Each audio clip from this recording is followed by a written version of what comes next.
তোমরা যারা কল্যাণ ইউনিভার্সিটির আন্ডারে বিভিন্ন কলেজগুলোতে পড়ছো এবং সিক্স সেমিস্টারের পরীক্ষার রেজাল্ট রিভিউ করতে দিয়েছিলে, তোমাদের রেজাল্ট কিন্তু প্রকাশিত হয়েছে। তো দেখে নাও তোমরা তোমাদের রেজাল্টটা কিভাবে দেখবে।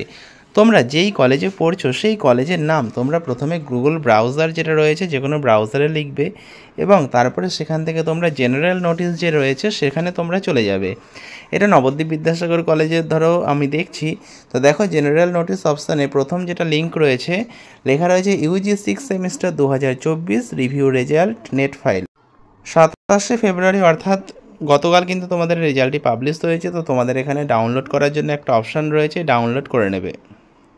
পিডিএফ ডাউনলোড হয়ে গেলে তোমরা তোমাদের রেজাল্টটা এখানে পেয়ে যাবে। সবার প্রথম দেখো লেখা রয়েছে বিকম প্রোগ্রাম, তো তারপরে তোমাদের বিএসসি প্রোগ্রাম, তারপরে বিএসসি অনার্স, বিএ প্রোগ্রাম, এরকমভাবে তোমাদের রেজাল্ট কিন্তু পরপর লেখা থাকবে।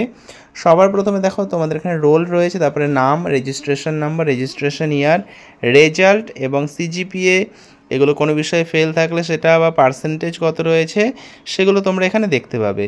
সবার প্রথম দেখো এসএনসি লেখা রয়েছে। তো এসএনসি মানে কি, যে কোনো না কোনো সেমিস্টার তোমাদের কিন্তু বাকি রয়েছে, অর্থাৎ তোমরা আগে যে সিক্স সেমিস্টারের পরীক্ষায় তোমরা পাশ করে গেছো, কিন্তু তোমাদের কোনো না কোনো সেমিস্টার ফার্স্ট থেকে ফিফথ সেমিস্টারের মধ্যে কোনো সেমিস্টারের তোমরা সাপ্লি রয়েছে, এই জন্য তোমাদের রেজাল্টে এসএনসি লেখা রয়েছে।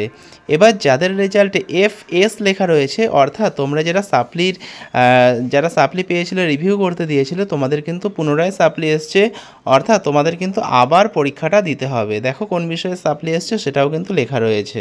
এবার যারা পাস করে গেছো তোমাদের পাশে কিন্তু এখানে এইভাবে কোয়ালিফাইড বলে লেখা রয়েছে, কিউ লেখা রয়েছে, এবং তোমাদের পাশে কিন্তু সিজিপিএ যেটা পয়েন্ট, সেই পয়েন্টটা দেওয়া থাকবে। এর কত পার্সেন্ট তোমরা নাম্বার পেয়েছো সেই নাম্বারটাও কিন্তু এখানে দেওয়া থাকবে। আর যাদের রেজাল্টের পাশে নো চেঞ্জ রয়েছে, তাদের রেজাল্টের নো চেঞ্জের অর্থ হলো তারা কিন্তু রেজাল্টের কোনো রকম পরিবর্তন হয়নি। আর যারা সাপ্লিমেন্টারি এসছে তাদের কিন্তু রেজাল্টের নাম্বার হয়তো বেড়েছে, কিন্তু তোমরা যে প্রাপ্য নাম্বার রেজাল্ট পাস করার জন্য যে নাম্বারটা সেটা কিন্তু তোমরা পাওনি, তাই পুনরায় সাপ্লি এসছে। তো এটা হলো তোমাদের সম্পূর্ণ রেজাল্টটা। তোমরা ভিডিওটা বন্ধুদের সঙ্গে শেয়ার করে জানিয়ে দিও। কোনো কিছু বুঝতে অসুবিধা হলে নিচে কমেন্ট করো, আর ভিডিওটা ভালো লাগলে ভিডিওটা লাইক করো। তো ভিডিওটা শেষ পর্যন্ত দেখার জন্য তোমাদের অসংখ্য ধন্যবাদ।